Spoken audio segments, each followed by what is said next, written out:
Hello, ladies and gentlemen. Thank you all for being here. I have with me today such a special guest, a real treasure of Pine Forge. If you know Pine Forge, I'm sure you probably know Miss Gloria Boyd Davis. Miss Boyd Davis is a graduate of the class of 49. She has not only attended Pine Forge and graduated, but has continued to give back to the school in tremendous ways, even up until today, for sure. So, and we'll hear a little bit about that, but we're really excited to have her. Miss Boyd Davis, how are you doing today? I am doing just fine. It's a lot of rain going on today. It was sort of a storm, but I'm doing fine. Thank God. Awesome. And, this interview is going to be for Pine Forge's 75th anniversary. Can you believe Pine Forge has been around for 75 years to this point? I can believe it. It's really a fantastic feat, especially considering that many of the historically Black schools that were in existence at the time and throughout the years Pine Forge has existed have fallen to, economic pressures and all kinds of things, but Pine Forge still stands. And it's really a testament to God's blessings and also contributions such as yours to the school. So we'll jump right into it. I really would like to know, for many of us as alumni, the story of getting a chance to attend Pine Forge is one of sacrifice, of faith, lots of prayer, of course. How did your parents learn about Pine Forge and what compelled them to send you there? At the time, I was, and my mom, and we were a member of the Trinity Temple Seventh-day Adventist Church. Elder Banfield was the pastor, and we were on 308 Bergen Street at the time. And so they had their first meeting about Pine Forge at Trinity Temple with Elder Banfield and Elder Wagner. And so my mother was always privy of knowing what they were doing at the school because of Elder Banfield. I mean, they would try to get a school together. So that was their first meeting. And of course, they decided that at that meeting, and they got money together, that they were going to start the school. Okay. And so that's how my mom found out, because we were members of the church. Okay. And Trinity Temple, that's in what state? Newark, New Jersey. Okay. All right. Awesome. Can you describe, so you entered Pine Forge as a sophomore and were there for 3 years. For our listeners who may not know, describe your feelings attending Pine Forge for the first time. The first time I felt very good because I was surrounded by a lot of young people my age and a little older, and coming from the city and out to the country, and they were all from different places. So I felt good about that. That's good. That's good. Can you describe the first day that you arrived on campus and what did you see, if you remember? What did I see?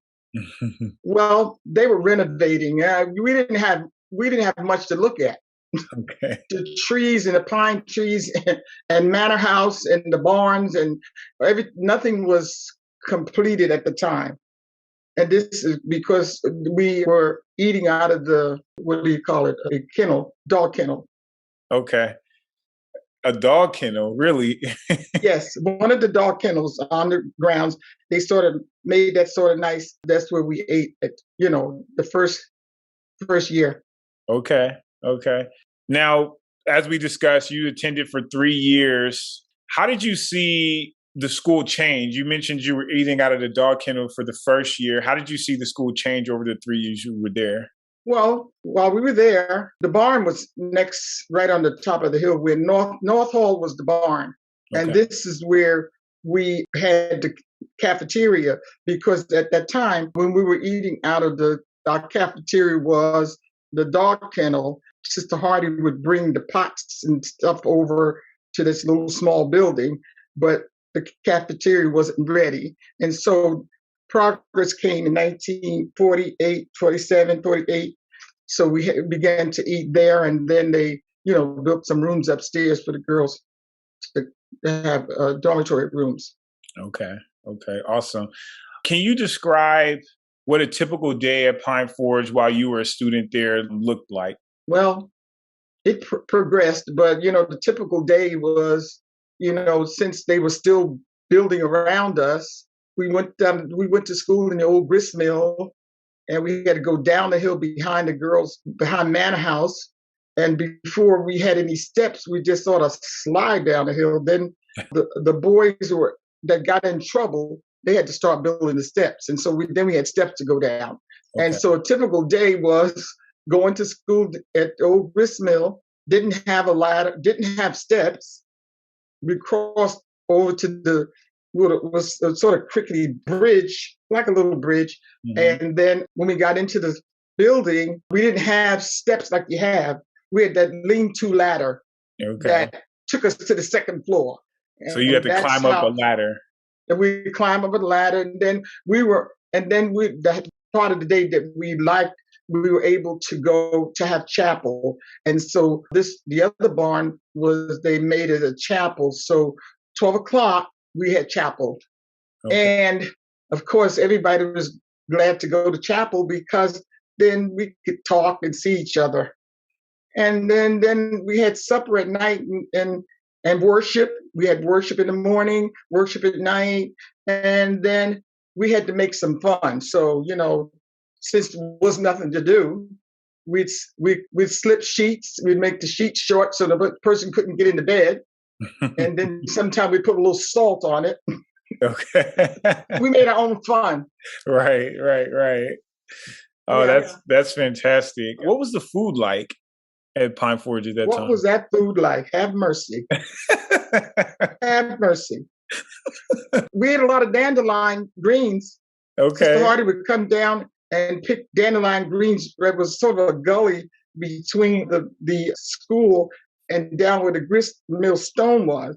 And there was a lot of dandelions. So Sister Hardy would go down there and pick dandelions. And then we didn't have meatloaf.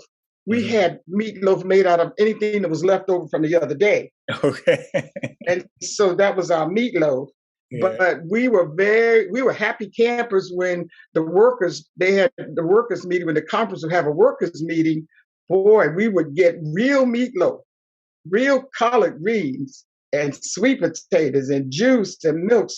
And even pie. So we were very happy. Otherwise, the food was just regular. On Friday night, we got our sandwich, which was apple jelly, apple butter, and peanut butter, and a sticky bun and some milk. And we didn't have tinfoil, wax paper. We had napkins. Ooh. And the next morning we tried to save it was hard as a rock. That was our Friday night meal. Okay. Very, very detailed. I appreciate that very much. All right, let's switch gears a little bit. Do you remember who your favorite teacher was? You know what? When I was at school, everybody was favorite, really. And we were just a small in number. Although it was like 90 some of us in school, we had teachers that were like our parents. But the outstanding teacher was Miss Mosby, Okay. the English teacher. Mhm. And she was excellent. But you couldn't just speak any kind of way around her. You had to speak very distinct and sound all your verbs, vowels out, and she was very strict with that, but very kind. And the other teacher was Professor Justice. He Okay. was our history teacher. Okay. And when he taught history, whether it was medieval history, whether it was ancient history, you would feel like you were right there. Powerful. When he taught it. He was excellent. And he's also the teacher that wrote the book, An Angel in Ebony. The Angel in Ebony book was written by him, and just talking about the progress of Black Adventism and also Adventism, and also updating us on the regional conferences. Okay. Awesome. And so those were my two special teachers. Fantastic. Thank you for sharing. You had talked a little bit about some of the things you all did for fun. What was your social life like at the school? And if you remember, who was your best friend at school? My best friend, until she passed several years back, was Gloria Thomasine Ryan. Okay. And I met her the first day that I arrived to Pine Forge. And she was from Virginia. And of course, I was sort of like I am today. I said, "What is your name? And where you from?" And she said, "My name is Thomasine, and I'm from Norfolk." I said, "Where is Norfolk?" "Oh, Norfolk, Virginia." And so we have been friends through the years. We've worked together, with the Pine Forge. Everything we did at Pine Forge, she was a secretary of the Pioneers Association, and so many things we accomplished together.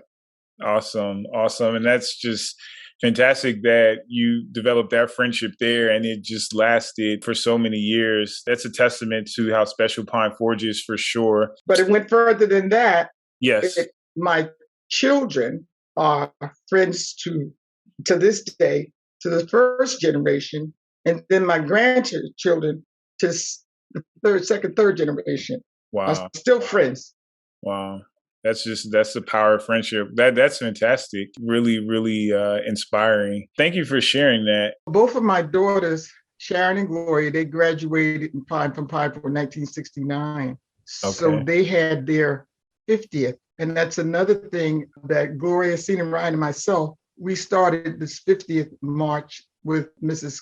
Cargill. She was principal at the time. And so we thought this was a good idea to get students to come back to their alma mater, to come back. And then we thought another thing, this is a way for students to come. And so we garnered a lot of students that way. The parents took their grandchildren and the children to the school. So we were glad to start that with the school. And it's been going on since 1997, since first class graduated. Okay. 1947 with Margaret Dixon and the first, Right. Okay. And so we had sweaters too, but they're gone forever. So I don't know where that is. So the class of 69 got me this sweater. Okay. And I said, I'll never be able to wear it because I said, I'm looking forward to wearing it this year. Right. So I would like to show you. Okay. I wanted to show you the back of the sweater.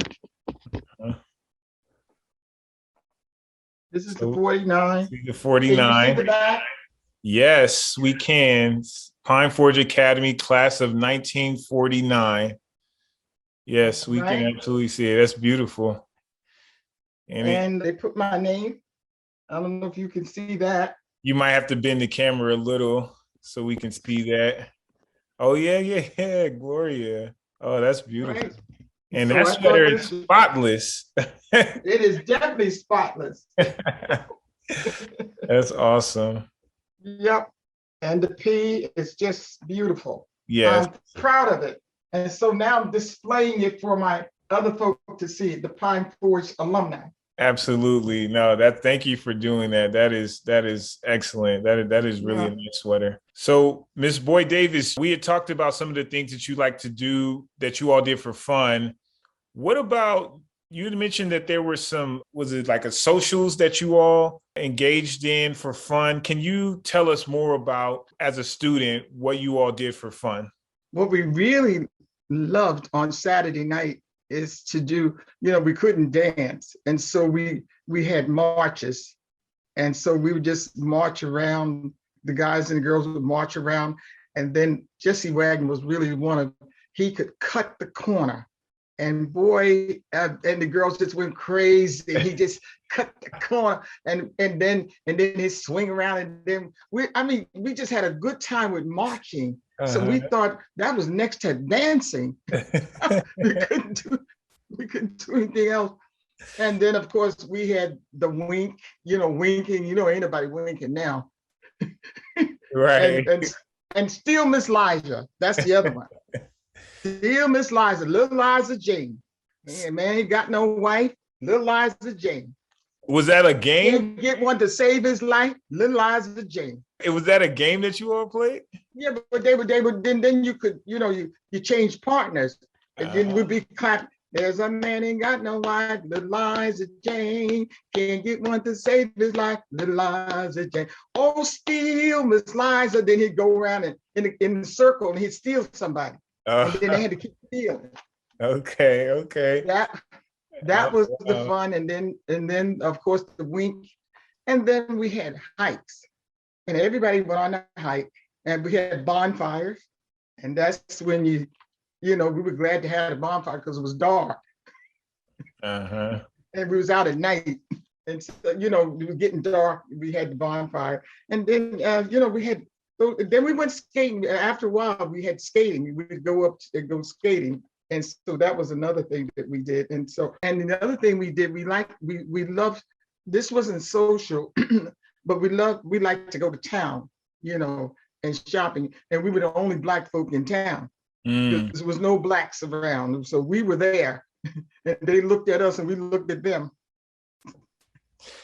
So when we went, we always went to Walmart. What was the store there that you all went to? We had no Walmart.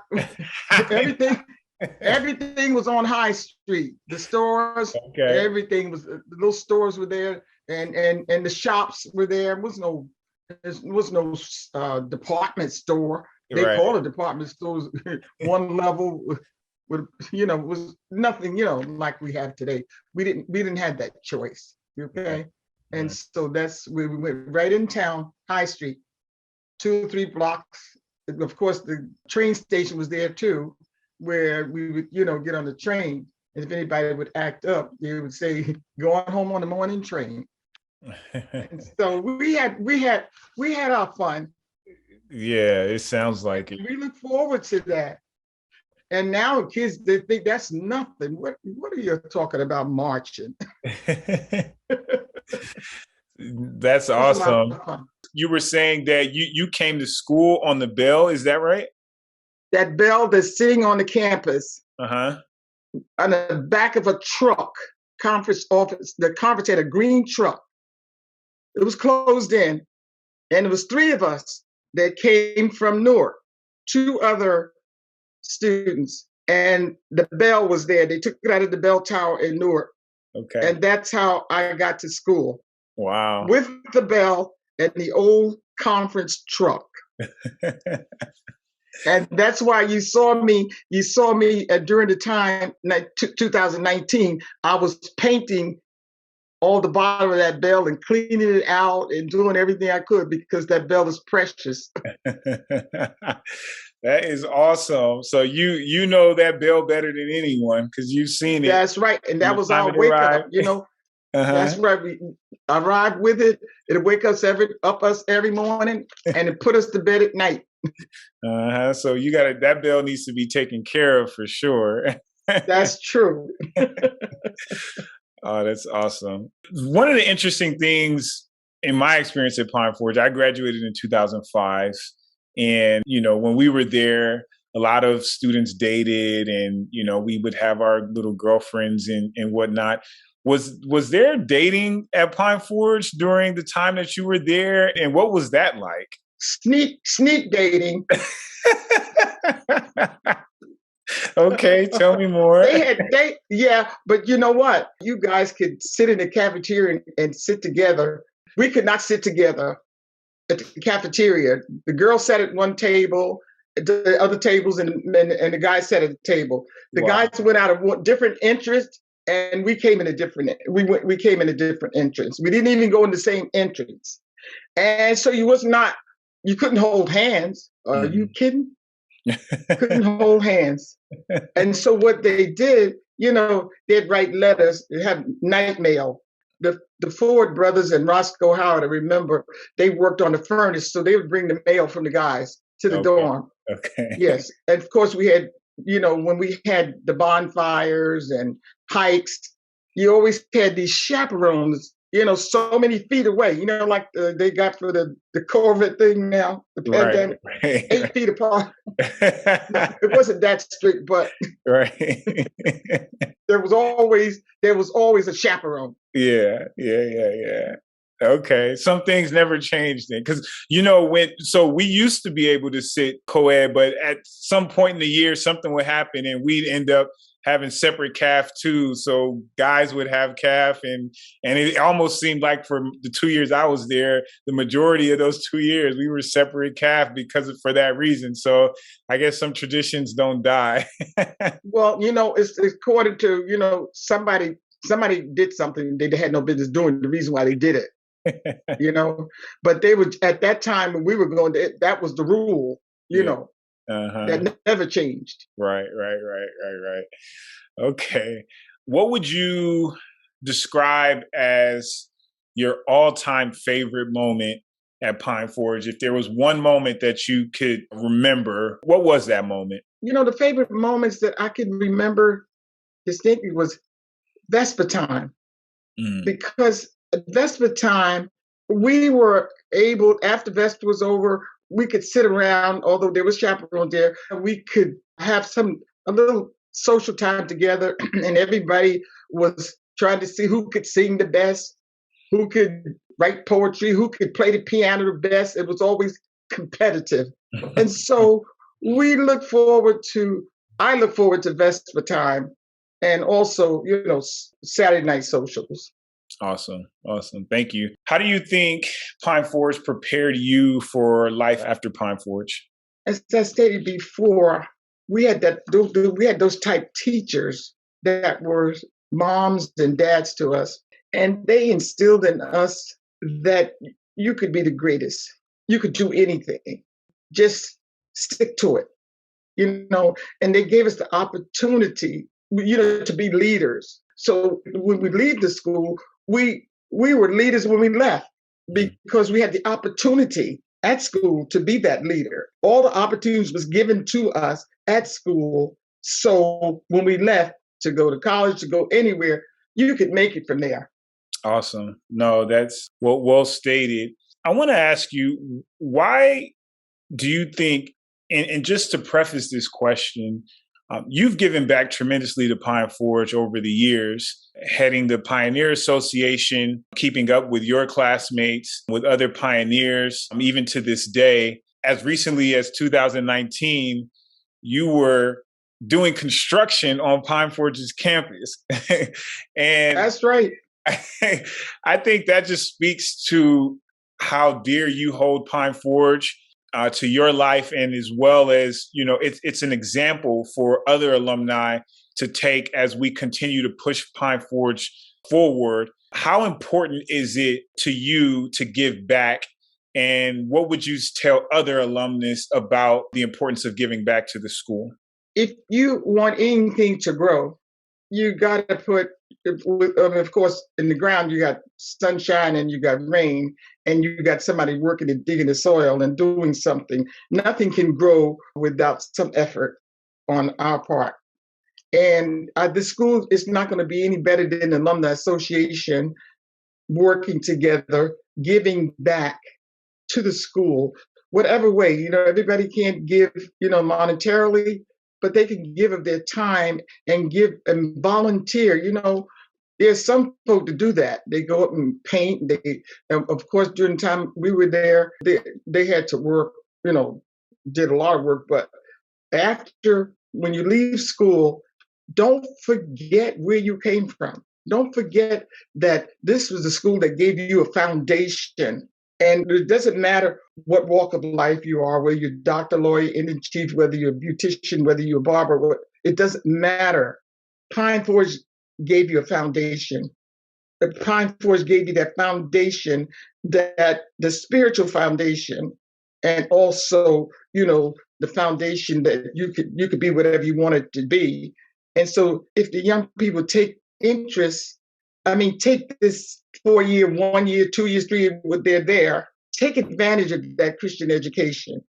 That will give you that foundation. Attend church. Don't duck church. Make a decision that you're going to follow Christ. Wherever you're going to be, you need that foundation. And sometimes, we don't realize it, and we discussed it. We don't realize what we have until we don't have it. Mm-hmm. So many kids out there would love to go to Pine Forge. These kids that have privilege, they should take advantage of it and try to encourage, like I try to encourage other pioneers, and they have done. They have rallied with me with all the times that we, raised money or whatever, any project that we had, they were a part of it because we stuck together. Telling these children, these young people, when you leave, don't forget the students that you left behind. I've been working with 4 classes, 46 through 51, and we've kept up through the years, through death, through sickness, whatever it might be.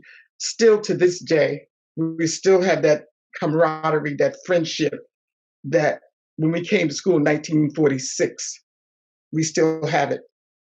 That's awesome. That's awesome. Miss Gloria, thank you so much for taking the time out to speak with me. Thank you from the Alumni Association. We believe that it's extremely important to make sure that we listen to our pioneers, that we honor you. And I'm just so excited that I had the chance to sit down and talk with you today. And on that, ladies and gentlemen, we will end the interview. Thank you all for listening.